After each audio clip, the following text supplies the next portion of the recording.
mantenga la vanguardia en la vida, nos hacemos grandes pensadores. Ocupando el lugar primordial en nuestra memoria, los que sufren. Así, una noche, en la soledad de mi alcoba, pensé en un preso, víctima inocente, sin delito ni causa, en capilla, esperando su último momento. Este pensamiento me estremeció tanto que en el silencio de mi entorno oí el grito que salió de mi alma y se encendió en mi mente, dando vida a este poema que mis manos plasmaron en el papel. Le puse de nombre El grito del silencio. ¿Qué delito he cometido? Estaba un preso pensando, para sufrir vejaciones y que me estén torturando. Teníamos la orilla blanca, muy cerca estaba la negra, sin que pudiera evitar aquel virus de la guerra. A mi pueblo me entregué en pro del necesitado, y también del potentado, si alguna falta le hacía. Y si un pobre tuvo hambre, mi comida compartía. Yo odiaba toda violencia, odiaba toda opresión. En cambio, yo defendía la libertad de conciencia y la libertad de expresión. Luché contra la ignorancia, fomentando la cultura, y que el obrero no fuera ciudadano en segunda. Cayó una voz. El preso ya no pensaba. Un ruido que escuchaba se le dio hasta el corazón. Vio que unas manos abrían las puertas de su prisión. 4 fusiles le apuntan. El inocente va en medio. El coche fúnebre corre, buscando un lugar desierto. En un lugar apartado, lleno de abrojos y olvido, donde nadie podría verlo, es la luna su testigo. Con serenidad de un mártir, cavar su fosa fue viendo.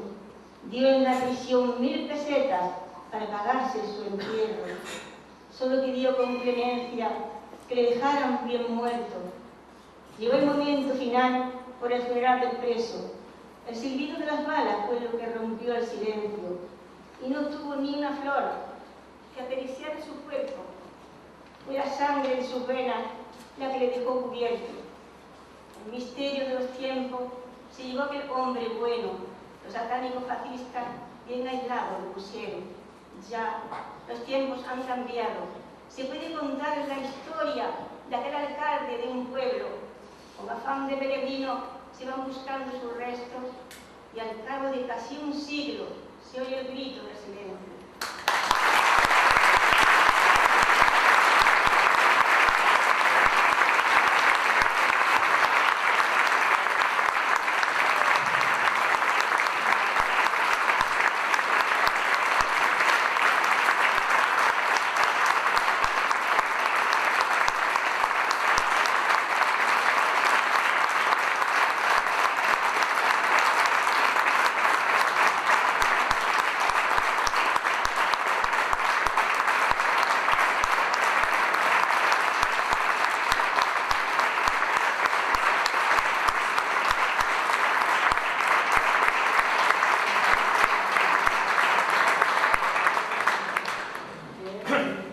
Valle Serrano Pedrosa es hija de Francisco Serrano de Diego. Muchas gracias, Valle. Valle tenía que leernos su poesía, no solo por ser quien es, sino porque es una gran escritora, es una gran lectora y siempre es un gran placer escuchar sus relatos y aprender de su sabiduría y su experiencia.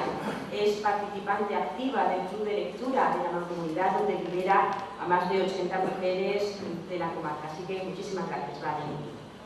Buenas tardes, secretario de Estado de Memoria Democrática, subdelegada del Gobierno, alcalde de Santaella y miembros de la Corporación Municipal, alcaldes y alcaldesas de la comarca, presidente de la Mancomunidad Cancuña Sur, diputado provincial, señoras y señores. Vamos a dar comienzo al acto de entrega y homenaje de la declaración de reconocimiento y reparación personal a favor de Francisco Serrano de Diego, ya que la Ley 20-2022 de 19 de octubre de Memoria Democrática reconoce el derecho a la reparación moral y a la recuperación de la memoria personal y familiar de quienes padecieron persecución o violencia durante la Guerra Civil y la dictadura. En primer lugar, tiene la palabra José del Río Luna, alcalde de Santaella.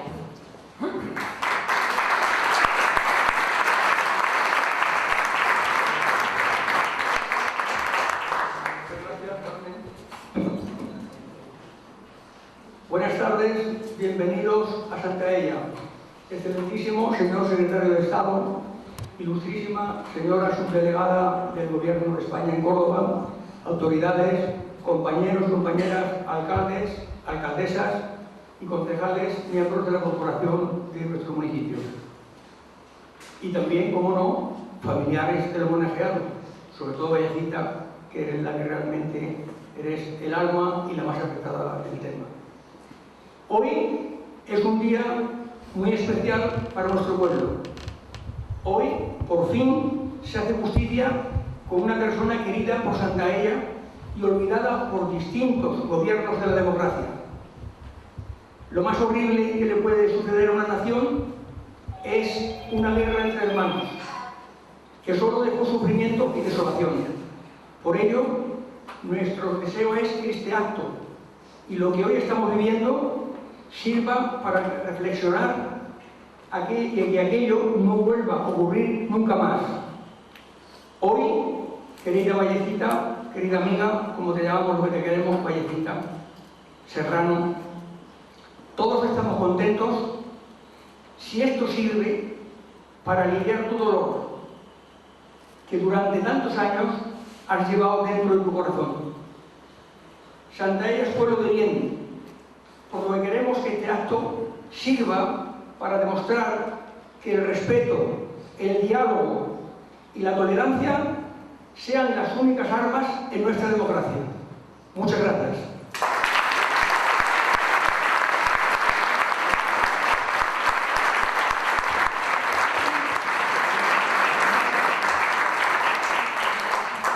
Muchas gracias, alcalde. A continuación tiene la palabra Ana María López Losilla, subdelegada del Gobierno en Córdoba.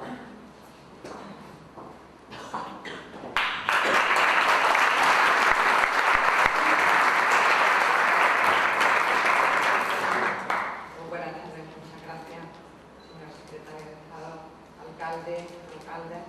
Bueno, no tenía previsto nada, porque como estaba aquí el secretario de Estado, para mí pues es un honor estar aquí rindiendo homenaje al último alcalde de la República, alcalde socialista. Solo lo que acabo de hablar también hace un momentito con Antonio Deza, una cuestión necesaria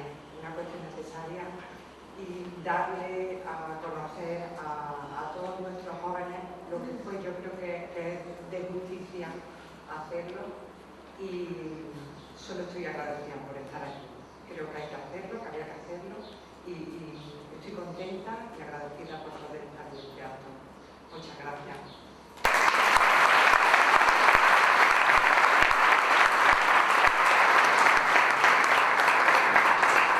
Muchas gracias. A continuación tiene la palabra Fernando Martínez López, secretario de Estado de Memoria Democrática.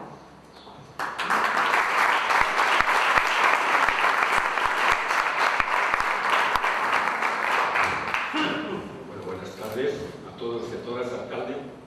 Gracias por tu acogida, subdelegada. Muchísimas gracias por acompañarnos. Toda la corporación, muchísimas gracias por estar presentes. Alcaldes, alcaldesa, presidente de la comunidad.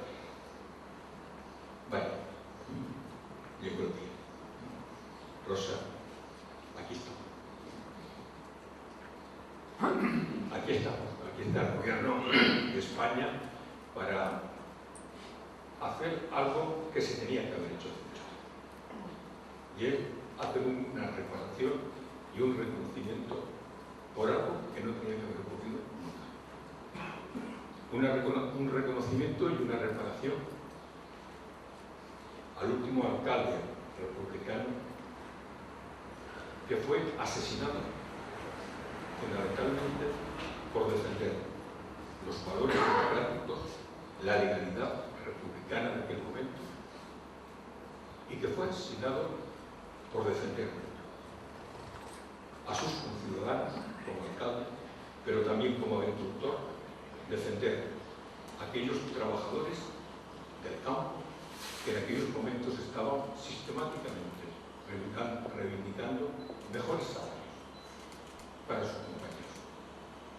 Militante del Partido Socialista, tenía como objetivo fundamental cambiar una sociedad que era injusta, una sociedad que necesitaba afianzarse desde el punto de vista de los procesos de modernización del país y que España levantara definitivamente la cabeza de toda la situación de opresión que había tenido a lo largo de muchísimos años. A todos ellos hay que recordarlos.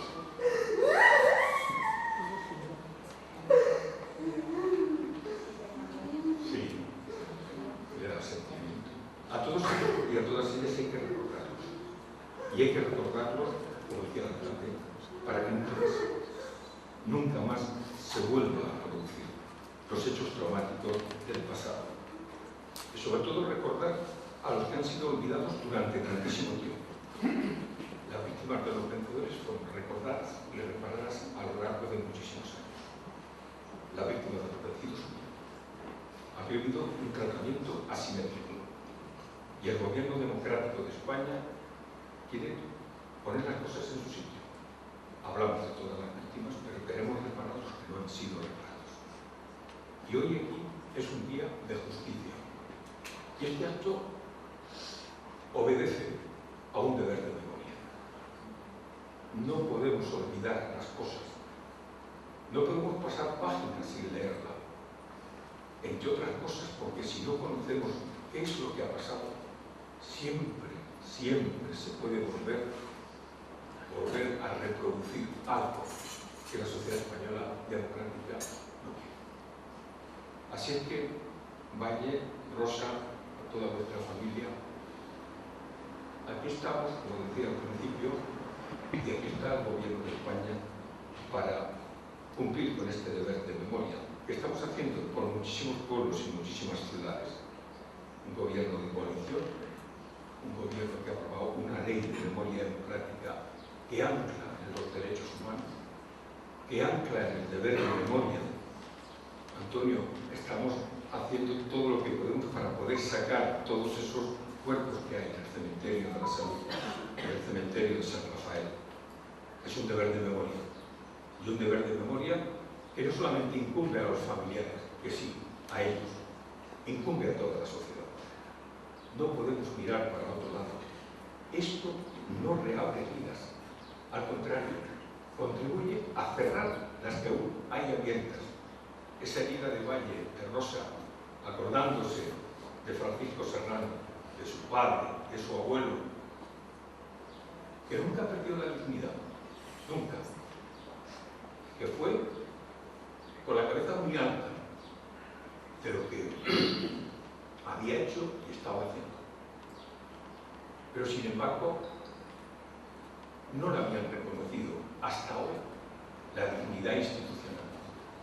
Y la dignidad institucional la tiene que dar el gobierno de España. Y en este caso, el gobierno democrático de España. Por tanto, estamos ante un imperativo ético para todas las víctimas, especialmente hoy aquí en este acto para Francisco Serrano, y espero y deseo que todo el pueblo de Santalla lo viva como este gesto que es necesario y tenía que haberse hecho, como decía antes, hace mucho tiempo. Es un día importante, es un día agridulce, árido por el recuerdo, pero dulce por la reparación, por el reconocimiento que le hace la democracia al último alcalde republicano de Santalla. Vamos a proceder ahora a hacer la entrega, el reconocimiento, no sé si hay antes música, después el reconocimiento, y por favor me puedes pasar.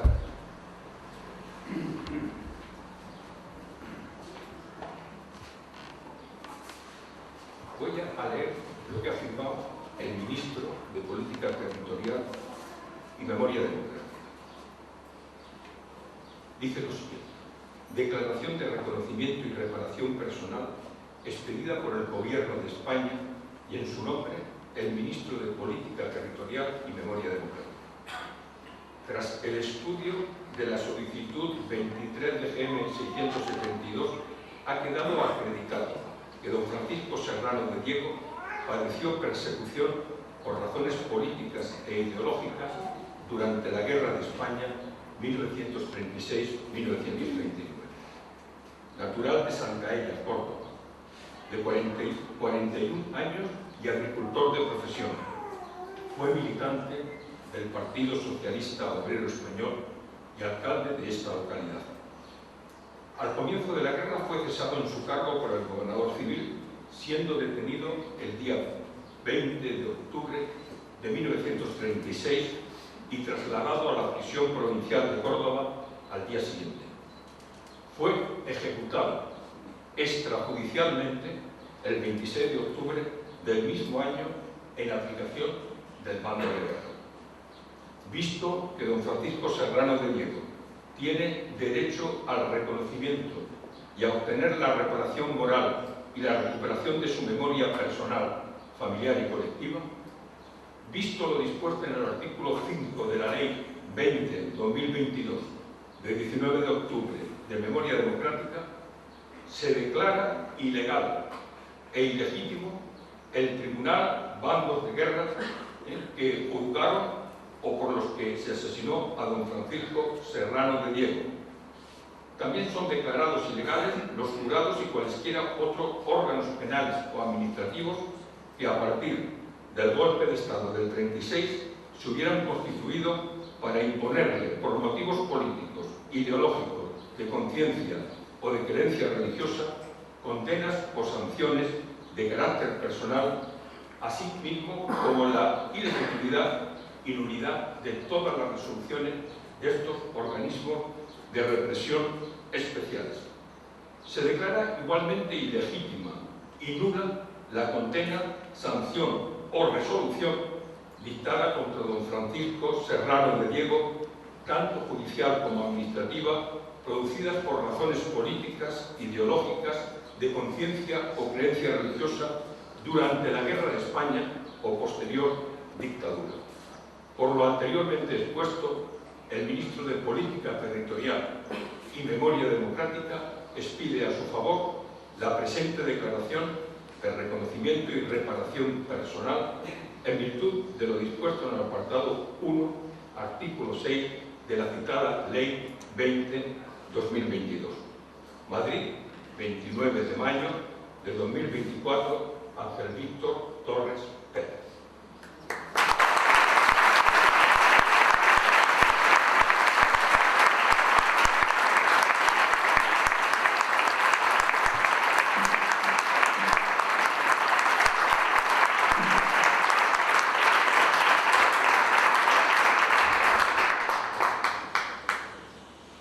Esta es la declaración que les vamos a entregar. ¿Recuerdan ustedes un papel similar cuando obtenemos algún título universitario, o algún título de maestro, de profesor, etcétera, y que está firmado por el jefe del gobierno, el presidente del gobierno, y en este caso por el ministro? Les voy a contar una anécdota que nos pasó cuando estábamos entregando estas declaraciones a un conjunto de ciudadanos que sus padres habían sido arrojados a una fosa común en Pajares de Laja y que los habían sacado de allí sin decírselo a las familiares y los habían llevado al Valle de Cuerdamuros, anteriormente llamado Valle de los Caídos.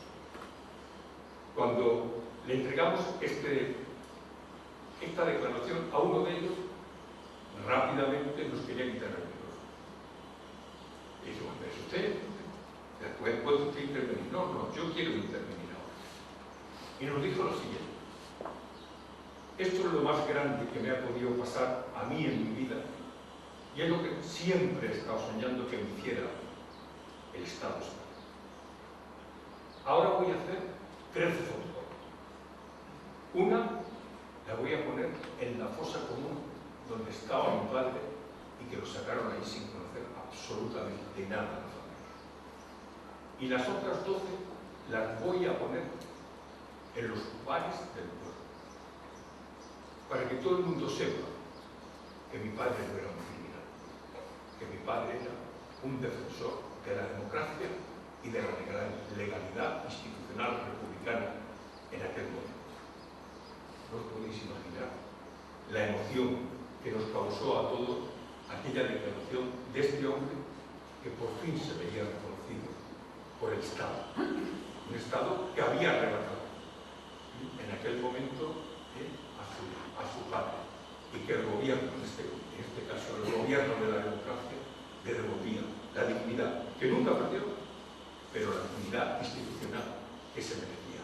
Así es que esta declaración, esta declaración de reconocimiento también está aquí. Y dice también lo siguiente: la presente declaración de reconocimiento y reparación personal por la persecución y violencia padecida por razones políticas, ideológicas o de conciencia durante la guerra y la dictadura. Por eso, el Gobierno de España expide a don Francisco Serrano esta declaración. En Santa Ella, 24 de mayo de 2024.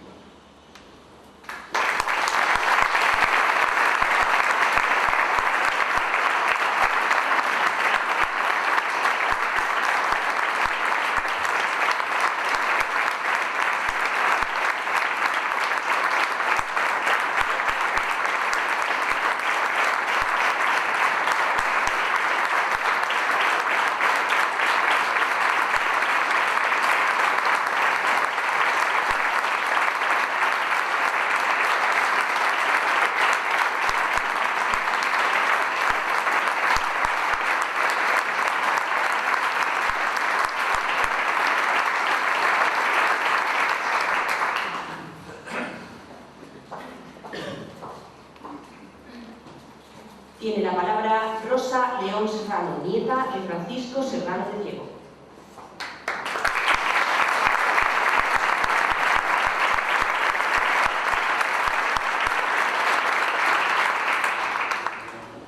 Gracias, Camila. No sé si la emoción me va a dejar que lea correctamente. En nombre de mi familia, nuestro más sincero agradecimiento a todas las instituciones que han colaborado para que este acto se celebre aquí hoy, representadas por el secretario de Estado de Memoria Democrática, a su delegada del Gobierno en Córdoba, el Ayuntamiento de Santa Ella, representado por su alcalde, demás alcaldes.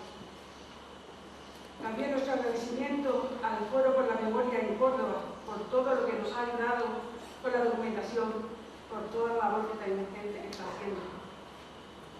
A la Asociación Dejadnos Llorar, Antonio, mil gracias por estar con nosotros. Al Foro Andaluz para la Recuperación de la Memoria Histórica de Andalucía, muchísimas gracias. Y a todas las personas en general que nos estén acompañando, alcaldes de otros municipios, muchísimas gracias. Quiero recordar especialmente a mis tíos Andrés y Tomás, que pudieron disfrutar de este acto, como mi madre está disfrutando. Y también a Manuel Varela Gea, que tanto empeño puso para que se hiciera un reconocimiento público. Y lo agradecemos por un doble motivo: por ser un acto de justicia que se está haciendo y que queremos hacer extensivo a todas las víctimas de nuestro pueblo que fueron fusiladas por aquella barbarie genocida. Y por otro lado, porque se haga público. Han pasado 88 años desde que lo fusilaron por ser alcalde socialista, por dedicarse a trabajar por su pueblo, y para la mayoría actualmente es un desconocido. Por tal motivo, quiero que hoy le recordemos. Le recordemos hitos importantes de su vida, las circunstancias que pasó y las víctimas que quedaron en el camino. Francisco Serrano de Diego nació el año 1895. Su padre era organista de la Iglesia de la Asunción, ciego, amante de la cultura, y su madre obrera agrícola y también costurera a domicilio. Vivían en la casa que había en la ermita de la Concepción por el mantenimiento de la misma. Su padre, desde muy temprana edad, empezó a enseñarle las nociones básicas para que supiera, y comprobó que sus ansias por saber eran notables. pero la economía era bastante precaria y siendo casi un niño ya estaba trabajando en el campo y arranchado en los cortijos. Allí, en las horas de descanso nocturno, leía y enseñaba a sus compañeros a leer y escribir para que no fueran analfabetos. Todo ello le reportó una admiración y confianza entre los obreros que llegaron a proponerle que organizara una asociación obrera y que fuera él el que la dirigiera, con tan solo 18 años. Su misión consistía en asesorar a los obreros de todos los derechos que la ley les otorgaba y mediar en conflictos entre patrón y obrero. Al poco tiempo, él y otros compañeros fundan el sindicato de la UGT y el Partido Socialista Obrero Español a nivel local, llegando a ser su presidente. Se crea la Sociedad Obrera de Artes de Oficio y por unanimidad también lo elige el presidente. Tienen numerosísimas reuniones al año. A las mismas acudían de noche, andando desde los cortijos que estuvieran arranchados y después volvían afuera de madrugada para empezar las labores de siega, cuando tuvieran el momento, sin darles tiempo ni siquiera de pasar por sus casas, a las que venían solo los domingos. Todo ello, la sociedad se compraron una casa para tenerla como sede en la calle Iglesia número 2, con las aportaciones de los obreros y pagándola a plazo. Conservamos la escritura y los recibos de contribución que vinieron a nombre de mi abuelo. Eran muchas las personas afiliadas y alto el interés por los debates que allí se tenían sobre temas laborales, sobre cultura, educación. Se prestaban libros para leer como si fuera una biblioteca, se daban becas, se hacía teatro, talleres, etc. Todo ello lo sabemos porque hace 20 años, de una forma bastante fortuita y gracias a esa buena persona, llegaron a nuestras manos parte de las actas de aquellas sesiones que presidió mi abuelo. Con la entrada de las falangistas fue revisada toda la documentación, arrasando lo que no querían para quemarlo, como fue el retrato que hoy vemos de mi abuelo, que gracias a que la persona encargada de despojar todo aquello lo escondió y pudo recuperar a una familia. La casa que con tanto esfuerzo compraron fue incautada por el gobierno golpista en el año 1940. Nunca hubo una reparación económica ni un reconocimiento para aquellos obreros, sus dueños. Con motivo de la convocatoria de las elecciones del 14 de abril de 1931, lo propone para que encabezara la lista de los socialistas. Sale elegido alcalde por unanimidad de todos los concejales de la corporación. Y en ese momento deja de presidir la Sociedad Obrera de Artes y Oficios para dedicarse por completo a la alcaldía. Tenía 35 años y una familia formada por su mujer, María Josefa, 3 hijos, uno de ellos falleció su bebé, y 2 hijas, Rosa y Valle. Esta última con 6 años de edad. Su ojito derecho por la diferencia de edad entre sus hermanos. Y por lo mismo se la llevaba a todas las actividades lúdicas que se desarrollaban en aquella sede. El 16 de abril tomó posesión de la alcaldía. Su gestión estuvo enfocada en 3 pilares fundamentales: combatir el analfabetismo construyendo los grupos escolares y una escuela de cantina en cada aldea, fomentar la educación con constantes reuniones con maestros e inspectores, hacer infraestructuras que el pueblo necesitaba, como carreteras, caminos, como es el caso de la carretera de Santaella a Puente Feliz, Santaella a La Victoria, y caminos para unirlas con las aldeas y la huerta. Se instaló por primera vez una central telefónica, muy necesaria sobre todo para comunicarse con el exterior, y también se hizo el cementerio de la Isla Rosa, ya que está a 10 kilómetros y tenían que traer a hombros a sus difuntos andando por un camino lleno de barro y de polvo. Y en tercer lugar se ocupó de lleno por mejorar la precaria situación económica de la clase obrera y del pueblo en general, mediante el reparto de parcelas de varios cortijos, atendiendo a la nueva ley de reforma agraria aprobada por el gobierno republicano. Tuvo que ir varias veces a entrevistarse con el ministro de Agricultura para conseguir su propósito. Efectivamente, muchas familias del pueblo y del término de Montalbán ascendieron a la tierra y se instalaron en un chozo, porque no tenían casa propia. Pero todo fue abortado con el golpe de Estado. Las familias amenazadas y asustadas tuvieron que salir con lo puesto. Curiosamente, la vida a veces ofrece otra oportunidad. Y yo tuve cuando salí elegida, y yo la tuve cuando salí elegida alcaldesa en el año 1983. Con arreglo a la ley de reforma agraria andaluza, se repartieron 5.000 hectáreas de varios cortijos que tenían iniciado el expediente de expropiación por el decreto franquista 3100/75 de fincas manifiestamente mejorables. Nos costó mucho esfuerzo, porque el no haber luchado para que se repartieran, así seguirían eternamente. Pero se logró. Y también empezaron las obras de la zona regable que buscaba. Este hecho, esta vez sí, sirvió de motor dinamizador para el futuro de la economía del pueblo. Cuando estalla el golpe de Estado se crea un ambiente de crispación y de incertidumbre en el pueblo. El alcalde convoca a los vecinos y acuerdan hacer patrullas por las noches para vigilar las entradas y salidas del pueblo.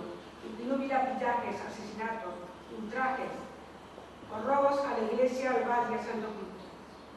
Así se fue manteniendo la paz y el orden hasta que llega al pueblo la columna falangista, proveniente de Isca y capitaneada por Fernando Osuna, que poseía tierras en Santaella y conocía al alcalde y al pueblo. Sus acólitos llegaron pegando tiros por las calles y también desde la torre, donde ondeaba una bandera blanca. El alcalde estaba en el ayuntamiento con otros concejales. El primer teniente del alcalde, asustado, salió y allí mismo en la plaza fue tiroteado. Desde entonces permaneció en su puesto, pero siempre bajo la vigilancia y supervisión de la Guardia Civil. El 8 de septiembre, fiesta de la patrona, traen a la Virgen y tras liberar a 3 detenidos que estaban aquí en la cárcel, piden permiso para hacer una misa de campaña presidida por la Virgen del Valle, para agradecerle que no haya habido muertos como en localidades vecinas. Se instaló el júbilo en la población y subieron al alcalde a hombros hasta su casa por haber contribuido también a todo ello. Poco duró el júbilo. El 10 de septiembre recibe la comunicación por escrito del cese como alcalde. Y aquella misma madrugada, un grupo de falangistas llegan a las casas de 19 personas para darles el consabido paseíto hasta el cementerio de la Isla Rosa, donde fueron fusilados y arrojados en una fosa común. Este año se cumple los 20 años de su exhumación por el Foro de la Memoria. Ya empezó la maquinaria del terror. Vinieron más asesinatos en Cuneta, en las puertas del cementerio de Santaella y en los campos, como es el caso de un joven que solamente tenía 16 años. El historiador y memorialista Francisco Moreno data aproximadamente en 30 las víctimas que hubo, pero quizás pudieron ser muchas más. A él lo dejaron para el final, para que sufriera más. Fue por la noche del día 20 de octubre cuando se personaron en su casa. Dos guardias civiles para decirle que se tenía que presentar en el cuartel para una pregunta. Estaban cenando, te acuerdas perfectamente, y nadie terminó esa cena. Se fue, estuvo toda la noche detenido, hasta el día siguiente que se lo llevaron a la prisión provincial, donde ingresó a la 1:30. Solo estuvo 6 días, posiblemente terrorífico. Desde su celda le escribió 2 cartas a su mujer, una para pedirle 1000 pesetas, que había que entregarla en la casa. Otra dándole consejos de despedida. A los 41 años, el 26 de septiembre lo fusilan y lo arrojan a la fosa común del cementerio de San Rafael. Y en esos 6 días, aquella niña, que ya tenía 7 años, casi recién cumplidos, agarrada a las faldas de su madre, tuvo que ver cómo entraban en la casa desechándolo todo, tirando la ropa de la cómoda, mirando debajo de los colchones y hasta quitando 3 hileras de rejas del tejado de la cocina, para ver si había armas o propaganda subversiva. ¡Qué locura! En la cámara encontraron un poco de maíz y de cebada que habían recolectado. Y todo fue requisado. Ante las preguntas nerviosas de mi abuela, le respondieron que se callara, que también le confiscarían la casa. Aquella niña, en solo 6 días, vio cómo su ropita cambió de color. Ahora todo era negro, los lazos de sus trenzas, calcetines en su vestido. Y no entendía por qué su padre ya no volvería a sentar en su regazo. Todo era negrura, silencio, miedo, humillación.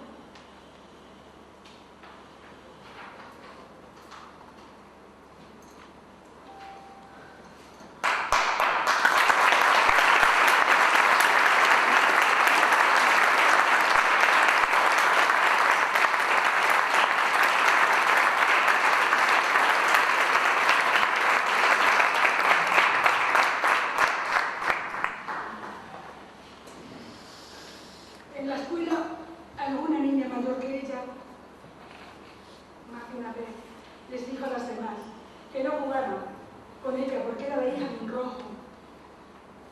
Y cuando volvió a casa llorando le preguntaba a mamá, madre, ¿qué es ser la hija de un rojo? También vio como su madre fue llamada de cuartel y vino con un mal rato, porque le dijeron que su hija y su hijo mayores tenían que apuntarse a la juventud de falangistas. Humillación tras humillación, vejaciones, sufrimiento y silencio. Él lo vivió durante muchos años con su familia. Toda su vida ha estado queriendo obtener respuestas a sus preguntas, recopilando datos, escritos, leyendo incansablemente y haciendo su propia historia de los hechos, basada en su memoria histórica. Legado que nos ha dejado a su familia, y por ella conocemos a esa gran persona que fue su padre, que perdió la vida por dedicarse al pueblo, por ser alcalde y pensar de forma diferente a los golpistas.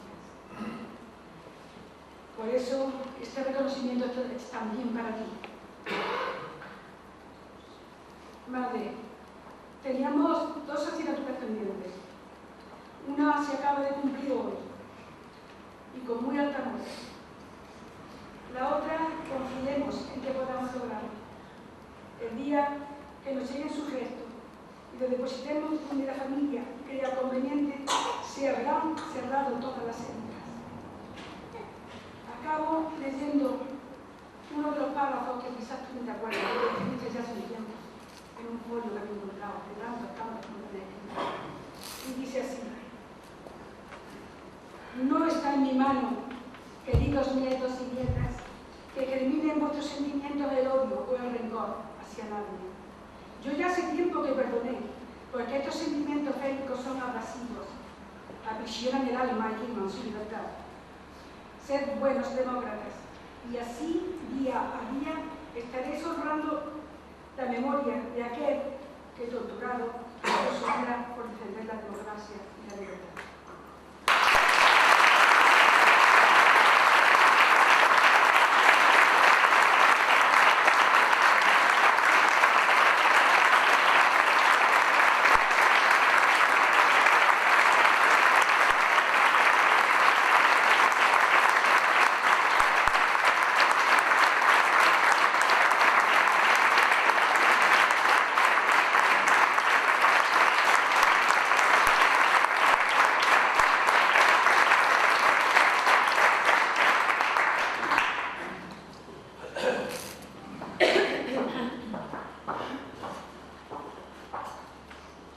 A continuación, despedimos este acto con una nueva pieza musical a cargo del Cuarteto de Cuerda Cabanillas, a quien también agradecemos su participación en este acto.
entrega a Valle Serrano de unos ramos de flores.